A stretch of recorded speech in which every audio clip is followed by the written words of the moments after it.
Hey everyone, my name is William Green, and I will be presenting about George Whitfield.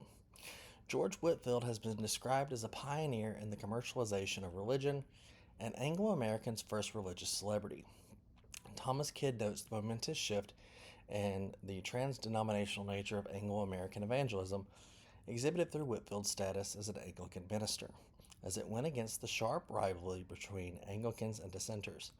He was an instant sensation due to his dramatic flair and the role of media in disseminating his sermons and consistent of reporting of his actions.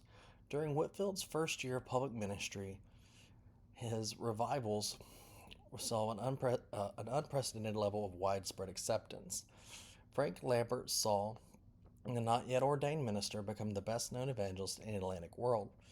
During Whitfield's colonial tours from 1738 to 1741, Whitfield's works caused the number of printed text almost double in America.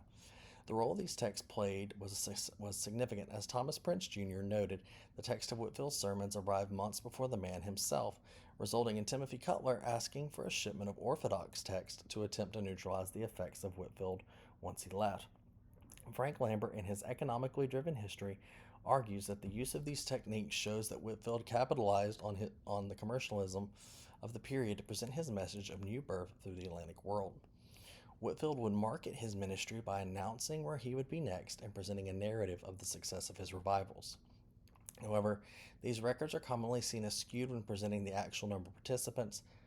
Through his efforts to have his sermons printed as cheaply as possible while also serializing his sermons, Whitfield's message was able to spread to evangelicals even if they could not physically attend one of his revivals, such is the case of Samuel Morris, who obtained a copy of Whitfield's Glasgow sermon, with which Morris would later found the First Presbyterian Church in Virginia. However, the commercialism of his ministry was not the only reason for Whitfield's success, as much of his success has been attributed to his resonant voice, theatrical presentation, emotional stimulation, message simplification, and clever exploitation of emerging advertising techniques, thus drawing comparisons to modern televangelists.